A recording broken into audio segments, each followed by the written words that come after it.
नमस्कार दोस्तों, आज की इस वीडियो में बात करने वाले हैं क्लास 10th के chapter number 3 that is metal and non metal के टॉप 50 एमसीक्यूज़ के बारे में। बहुत ही शानदार एमसीक्यू होने वाले हैं, डिफरेंट रिफ्रेशरों में से छांट कर बनाए हैं।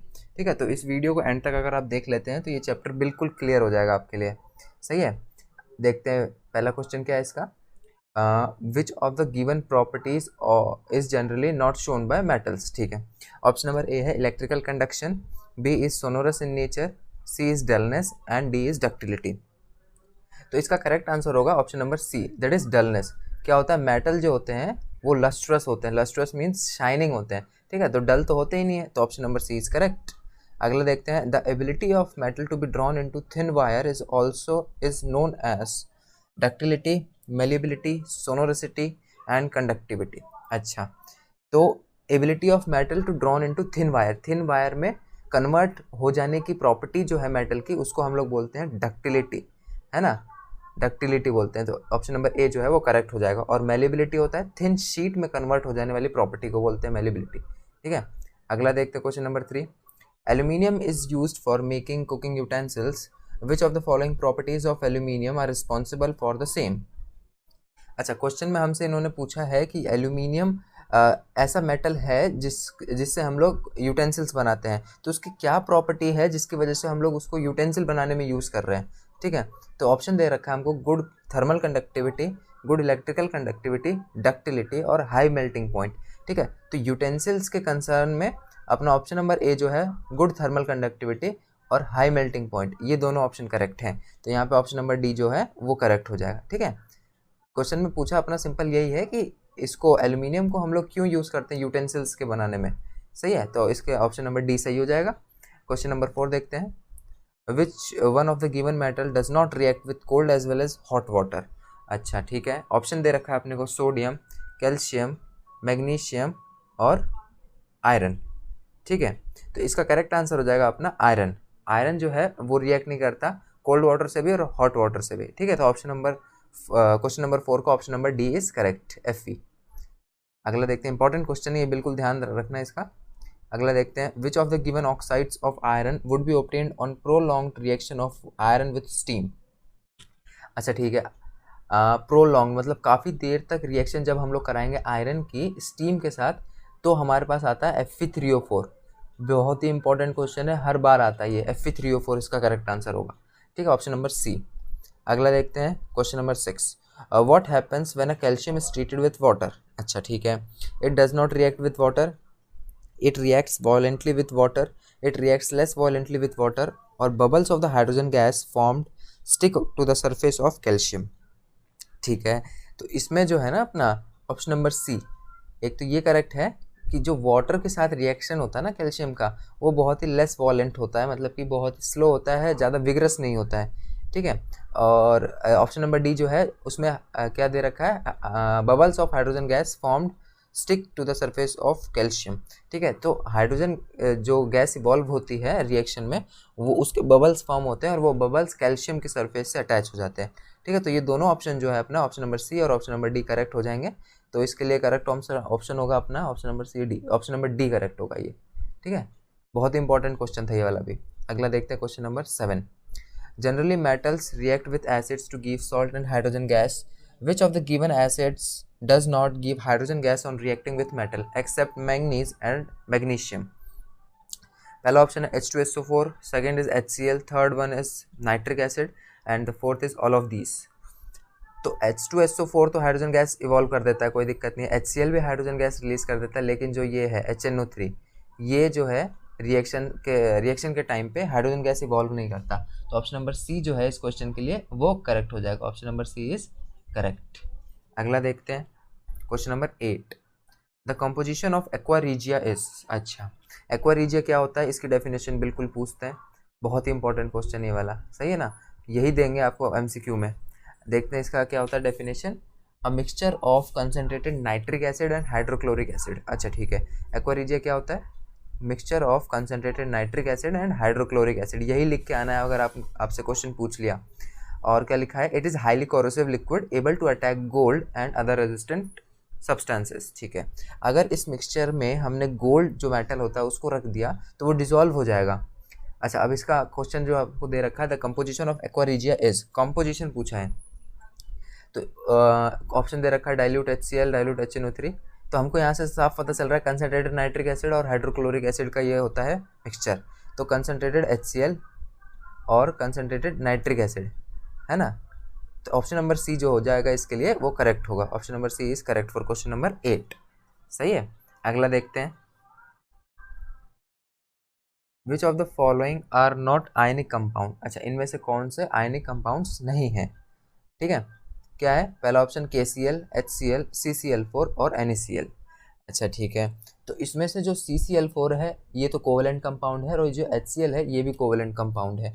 कोवेलेंट कंपाउंड कौन से होते हैं, जो कि म्यूचुअल शेयरिंग ऑफ इलेक्ट्रॉन से जो कंपाउंड बनते हैं, आपस में इलेक्ट्रॉन शेयर करने के बाद जो कंपाउंड बनते हैं उसको बोलते हैं हम लोग कोवेलेंट, है ना। और आपस में आयन शेयर करने के बाद जो अपने कंपाउंड बनते हैं उसको बोलते हैं आयनिक कंपाउंड्स, ठीक है।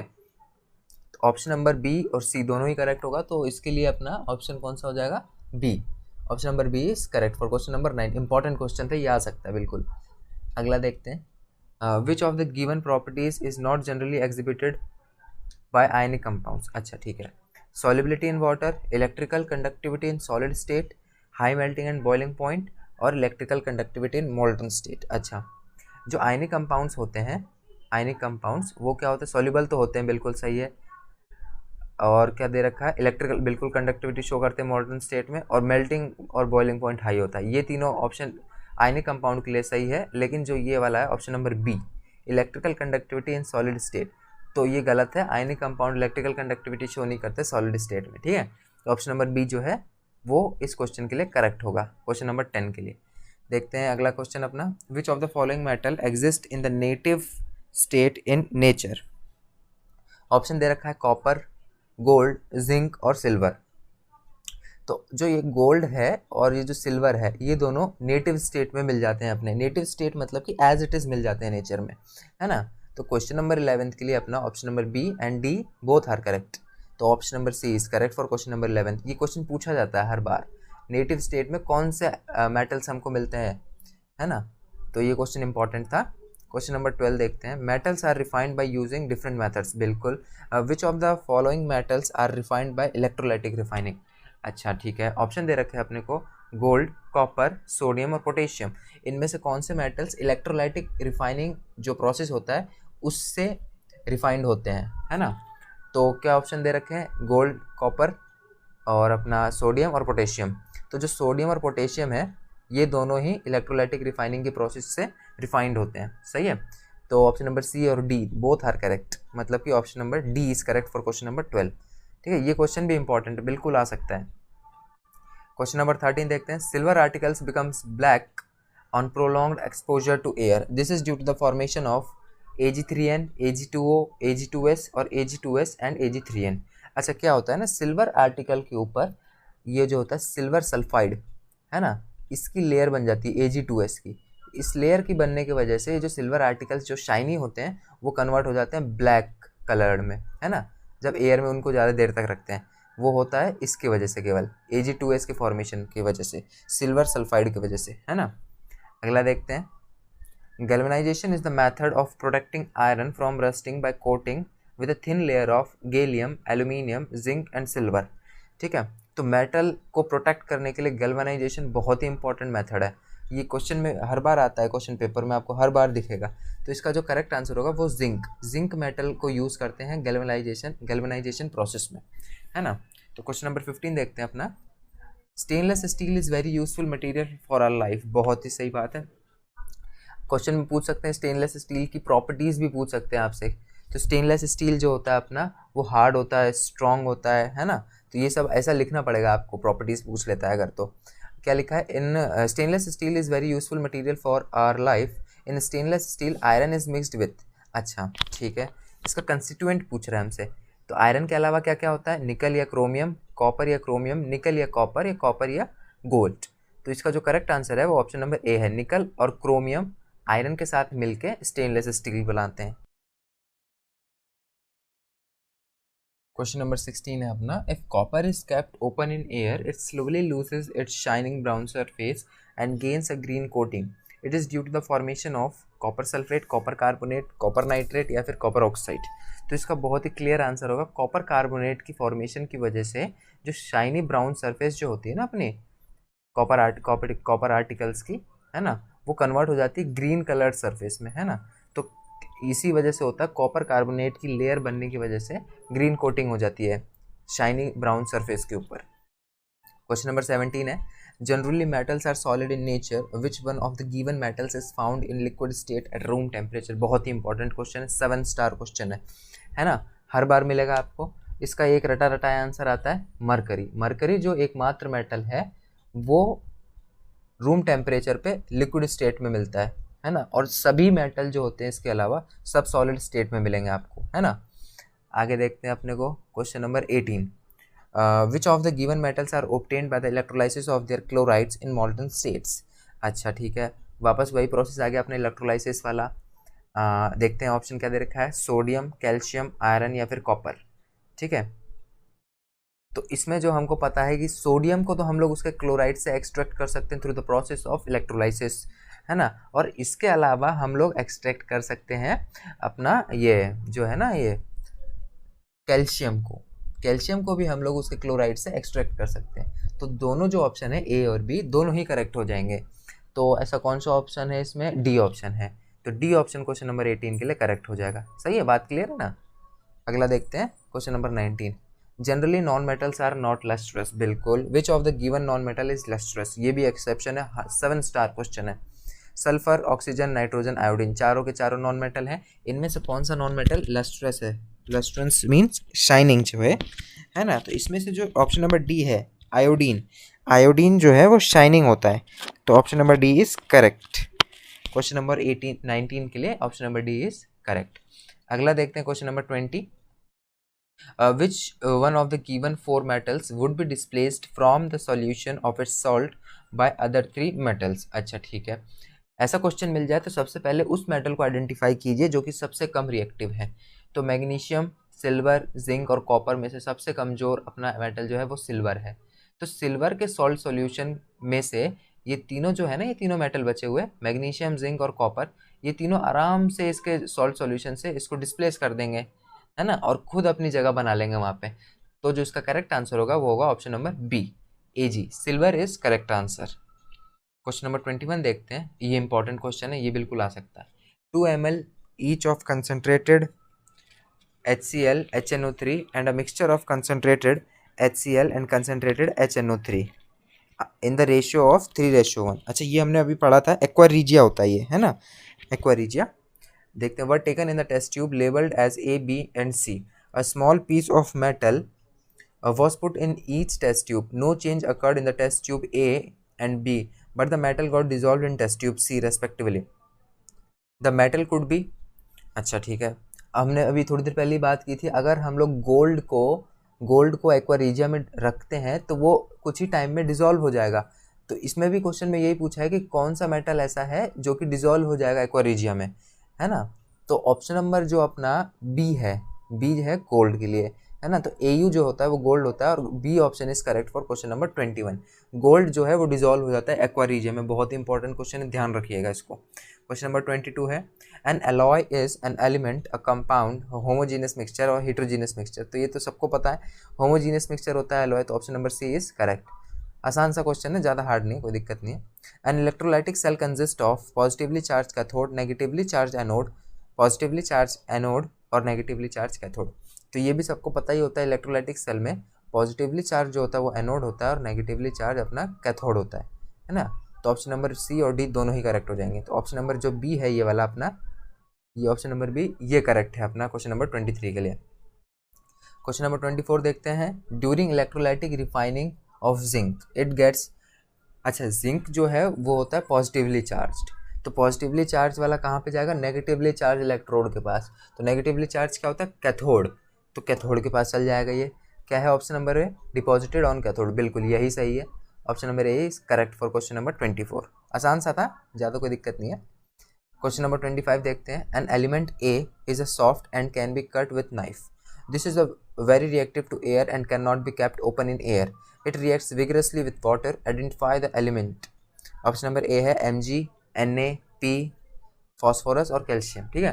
तो सबको पता है जो सोडियम होता है हाईली रिएक्टिव होता है एयर के साथ, है ना, बहुत ही विग्रसली रिएक्ट करता है और एक्सप्लोजन भी हो जाता है कभी कभी। तो ऑप्शन नंबर बी जो है वो करेक्ट होगा। सोडियम इतना सॉफ्ट होता है, आराम से नाइफ से काट सकते हैं, लेकिन बहुत ही ज़्यादा रिएक्टिव होता है, विग्रस होता है, विग्रसली रिएक्ट करता है वाटर के साथ।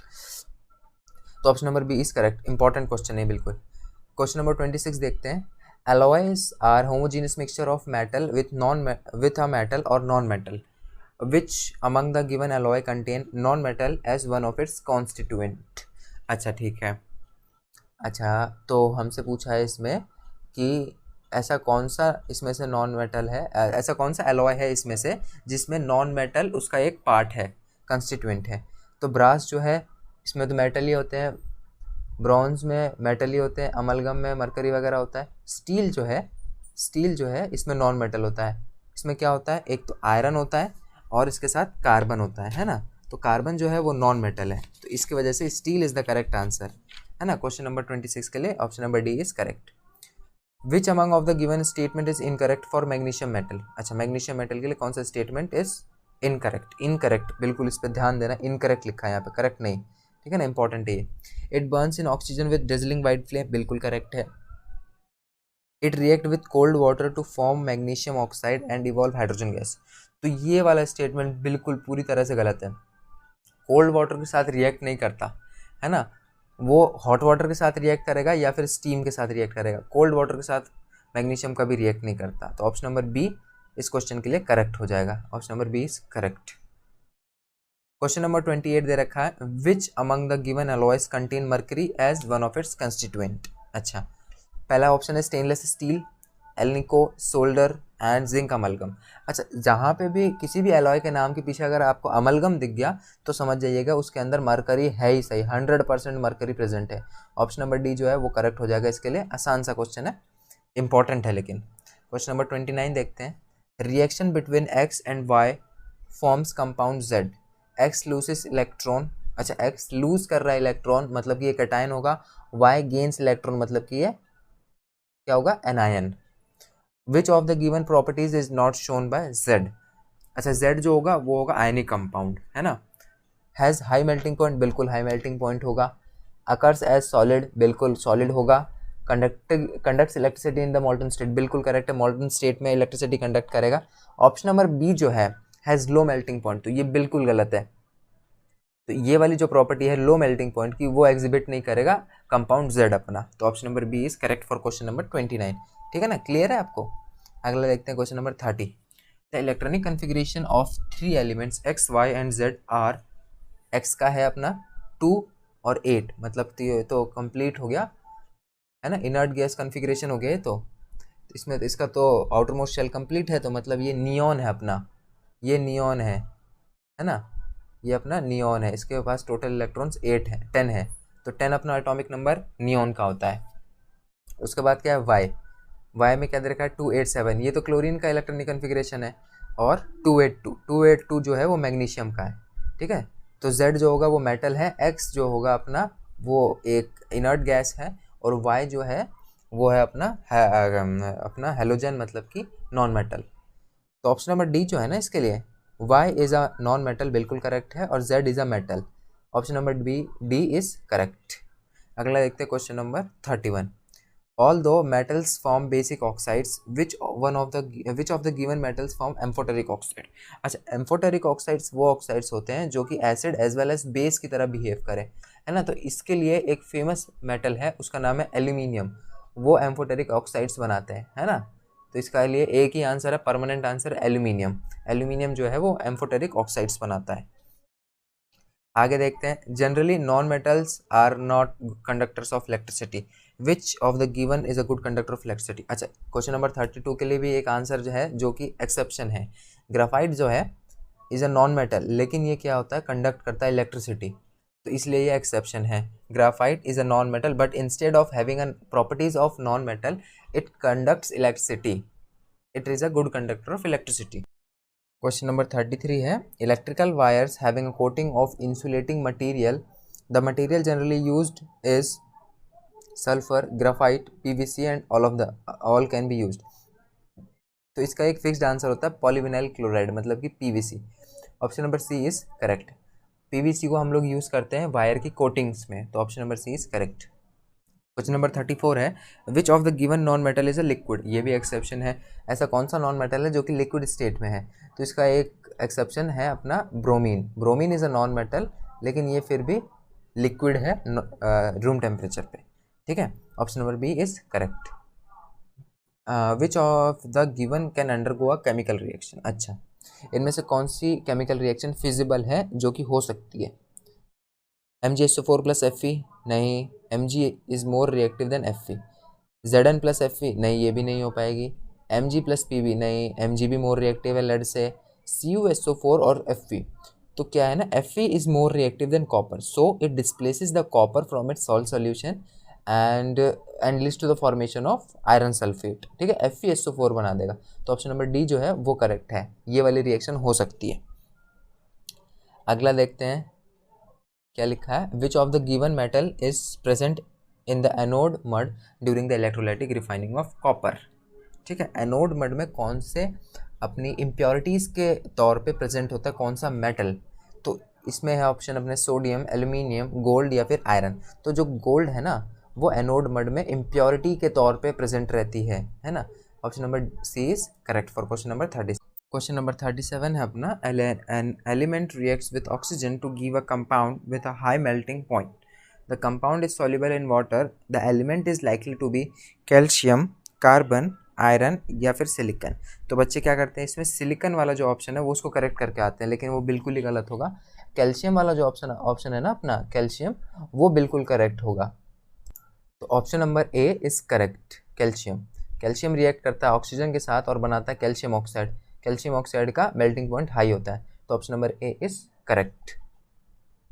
The second most abundant metal in the earth crust is oxygen, silicon, aluminium या फिर आयरन। तो क्वेश्चन नंबर 38 के लिए option number D is correct. ये भी इंपॉर्टेंट क्वेश्चन है, बार बार आता है ये वाला क्वेश्चन। ठीक है ना, second most abundant metal on the earth crust. Earth crust, ये बिल्कुल ध्यान रखने वाली बात। क्वेश्चन नंबर 39 है अपना, N alloy of zinc and copper is dissolve in dilute HCl। अच्छा ठीक है, hydrogen gas is evolve in the evolution of the gas. Only zinc reacts with dilute HCl, only copper reacts with dilute HCl, both zinc and copper reacts with dilute HCl, only copper reacts with water. तो question number 39 के लिए जो है ना option number A, only zinc reacts with dilute HCl, ये बिल्कुल correct होगा, है ना। तो जिंक ही रिएक्ट करता है इस रिएक्शन में, zinc reacts with dilute HCl। Question number 39 के लिए option number A is correct. Question number 40 देखते हैं, a greenish coating develops on a copper utensil due to the formation of, बहुत ही इंपॉर्टेंट क्वेश्चन बार बार आ रहा है ना, due to the formation of copper carbonate. Copper carbonate की वजह से जो ब्राउन शाइनिंग सरफेस जो होती है कॉपर की वो खत्म हो जाती है और ग्रीन कोटिंग हो जाती है उसके ऊपर, है ना। तो वो होता है कॉपर कार्बोनेट की प्रेजेंस की वजह से। Rusting of iron takes place in ordinary water, distilled water, both ordinary and distilled water या फिर नन ऑफ दीज। तो rusting of iron takes place in both ordinary as well as the distilled water. तो option number C is correct. Important है, बहुत ही आसान question है। देखते हैं question number 42, the bronze medals are made up of. अच्छा ठीक है, ये बहुत ही इंपॉर्टेंट क्वेश्चन है, हर बार आ रहा है। तो ब्रॉन्ज मेडल का जो कंस्टिट्यूएंट्स होते हैं वो होते हैं कॉपर और टिन। कॉपर और टिन से बना होता है अपना ब्रॉन्ज मेडल, है ना। क्वेश्चन नंबर 42 के लिए option number C is correct. Silver articles becomes black on prolonged exposure to air, this is due to the formation of. ये क्वेश्चन बार बार आ रहा है, इसका करेक्ट आंसर है अपना Ag2S। Ag2S मतलब सिल्वर सल्फाइड की फॉर्मेशन की वजह से जो शाइनी सिल्वर कलर होता है वो कन्वर्ट हो जाता है अपना ब्लैक कलर की कोटिंग से, है ना। तो option number B is correct. During smelting an additional substance is added which combines with impurities to form a fusible product known as slag, mud, gang और flux। तो इसका करेक्ट आंसर आप सब जानते ही हैं, स्लैग होगा इसका, ऑप्शन नंबर ए, है ना। Option number A is correct for question number 44। Question number 45 देखते हैं, a student placed an iron nail in a copper sulfate solution. He observed the reddish brown coating on the iron nail which is soft and dull, hard and fleeting, smooth and shining, rough and granular। अच्छा, तो iron nail पे जो coating है reddish brown वो कैसी है, उसको कैसा ऑब्जर्वेशन दिखेगा। तो इसका करेक्ट आंसर होगा option number D, rough and granular उसको ऑब्जर्व होगा। आयरन नेल की जो कोटिंग है वो रफ और ग्रैनुलर होगी। ठीक है, क्वेश्चन नंबर अब अपना देखते हैं 46। Which among of the given alloy contain non metal as one of its constituents. अच्छा, नॉन मेटल प्रेजेंट होता है अपने स्टेनलेस स्टील में, तो इसमें स्टेनलेस स्टील वाला तो ऑप्शन दिख नहीं रहा है, तो ऑप्शन नंबर इसमें D is correct. Option number 46 के लिए D is correct, none of these. Question number 47 देखते हैं। An aluminum strip is kept immersed in freshly prepared ferrous sulfate solution taken in test tube. The change observed is that green solution turns brown, lower end of the test tube becomes slightly warm, a colorless gas with a smell of burning sulfur is observed, light green solution changes to blue। तो question number 47 के लिए अपना option number ए जो है वो correct होगा, that is green solution slowly turns brown. तो अपना जो सॉल्यूशन होता है वो धीरे धीरे ब्राउन कलर में कन्वर्ट हो जाता है। तो क्वेश्चन नंबर 47 के लिए ए है ऑप्शन अपना करेक्ट। क्वेश्चन नंबर 48 है अपना, which of the given metal can not be extracted using smelting. अच्छा, इसमें से कौन सा ऐसा मेटल है जिसको हम लोग स्मेल्टिंग प्रोसेस से एक्सट्रैक्ट नहीं कर सकते। ठीक है, तो ऑप्शन अपना आयरन, एल्यूमिनियम, जिंक या फिर लेड। तो क्वेश्चन नंबर 48 के लिए सबको पता है आंसर इसका, एल्यूमिनियम एकमात्र मेटल है जो कि स्मेल्टिंग के प्रोसेस से हम लोग एक्सट्रैक्ट नहीं कर सकते। Aluminium is the correct answer. Question number 49 देखते हैं। In general the number of electron in the outermost shell of a metal atom is. अच्छा, तो बच्चे क्या करते हैं, इसमें 1 लगा के आ जाते हैं, तो 1 तो बिल्कुल ही गलत होगा। ऑप्शन इसका बी जो है वो करेक्ट है, 1 से 3 इलेक्ट्रॉन्स प्रेजेंट हो सकते हैं आउटर मोस्ट शेल में। क्वेश्चन नंबर 50 और द लास्ट क्वेश्चन है, देखते हैं इसको। Aluminium is used for making cooking utensils, which of the following properties of aluminium are responsible for the same. अच्छा ठीक है, ये क्वेश्चन हमने पहले भी किया था अभी, है ना, तो वही पूछ रहा है बार बार कि एल्यूमिनियम जो है अपना मेटल, उसको हम लोग यूटेंसिल्स बनाने में क्यों यूज़ करते हैं, उसकी ऐसी क्या प्रॉपर्टी है जिसकी वजह से वो इतना यूज़ हो रहा है यूटेंसिल्स के फॉर्मेशन में।